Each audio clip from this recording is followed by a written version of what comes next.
Happy middle Advent. Welcome to the middle weeks of the Advent time, and welcome to my office. A bit busy, as yours probably is too, in your studio or in your home or wherever your car. It may be a little crazy this time of year. So often in Advent, we are told to center ourselves in the darkness that is coming upon this part of the earth. Understand the chill in the air if you're from my neighborhood. Just go inside and go deep. That's wonderful if you can do it. But I also want to give you an alternate reflection to embrace the busyness of these weeks to an extent. And I think the two Marian feasts that we get in this middle time can be a bit of a guide to handling the busyness and finding God there. On December the 8th, we celebrate the solemnity of the Immaculate Conception of the Blessed Virgin Mary.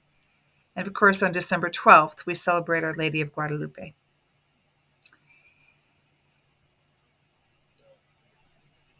We celebrate with Anna and Joachim, the traditional names for Mary's parents, the conception of Mary.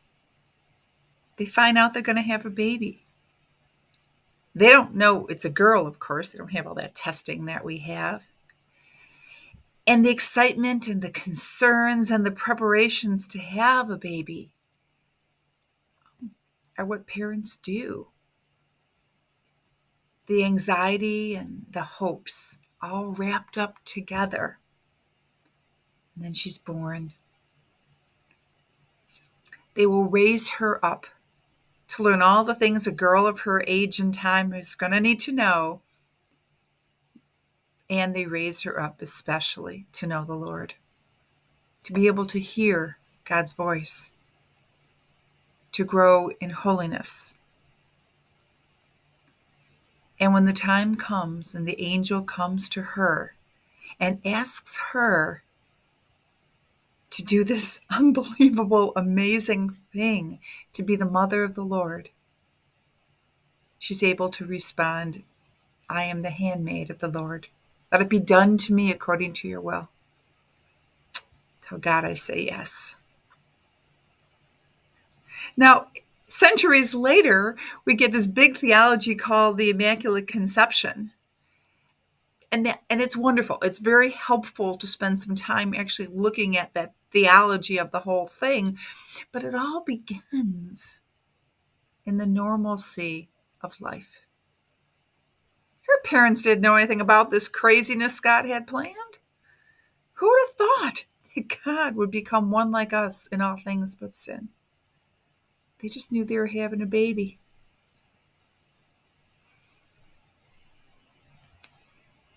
And I reflect upon that a lot this time of year. That in the normalcy of the busyness, God can do amazing things. This time of year, we're asked to do a lot. We're trying to balance home and work life with great intensity right now, right?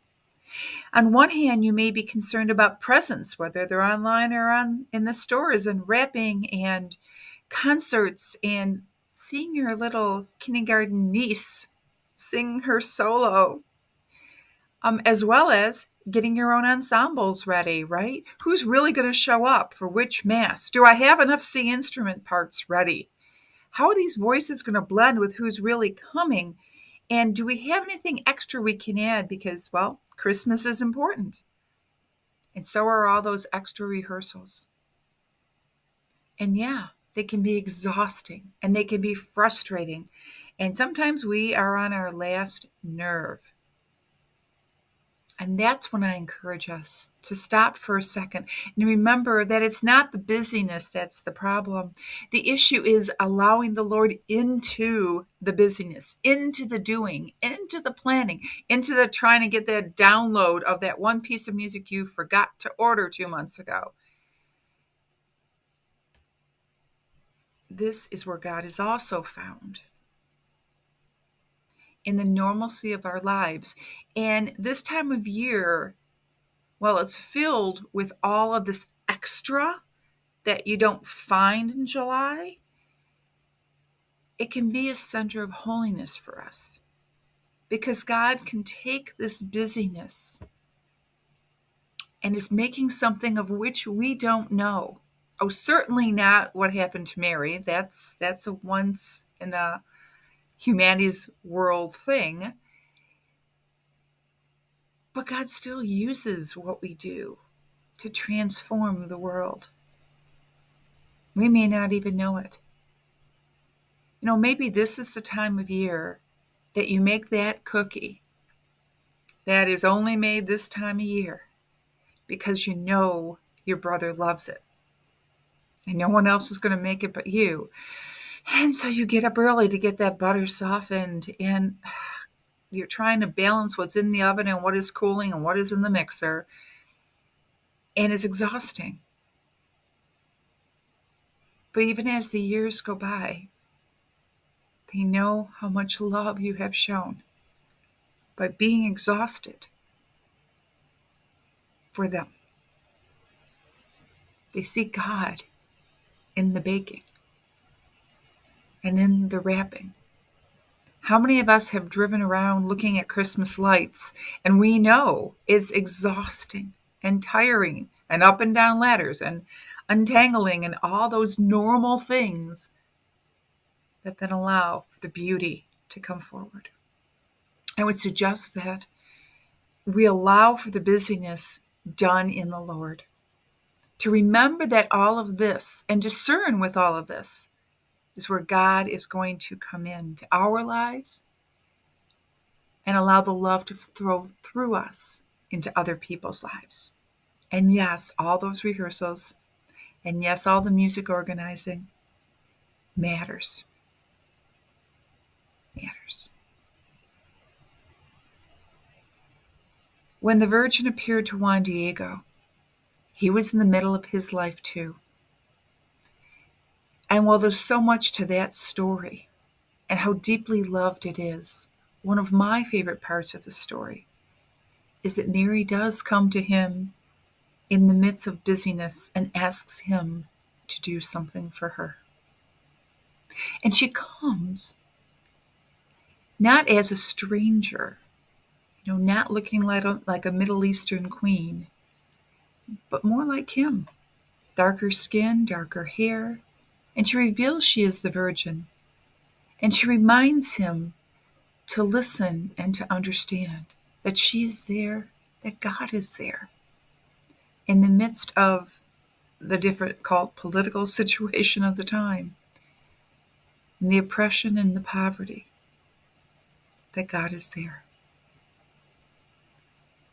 If this time of year has found you in difficulty and not just busyness, in pain of heart,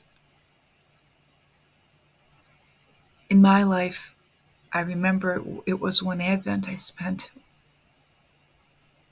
being with my mom as she was in hospice. A very different waiting.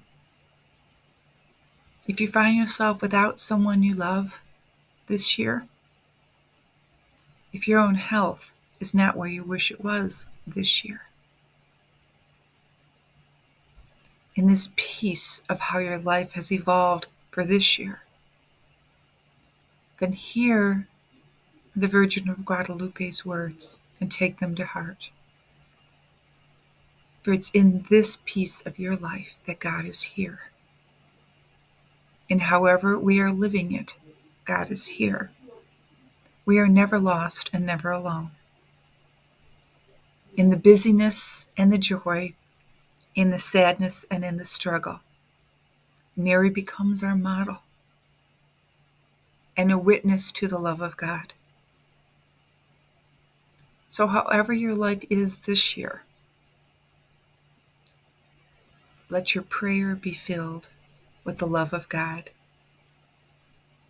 that it may come through you in your normalcy, in your humanity, in your giftedness and in the way God is using you, that you may be transformed and our world may be transformed, that the love of God continues to come. Emmanuel, Maranatha, come, Lord Jesus.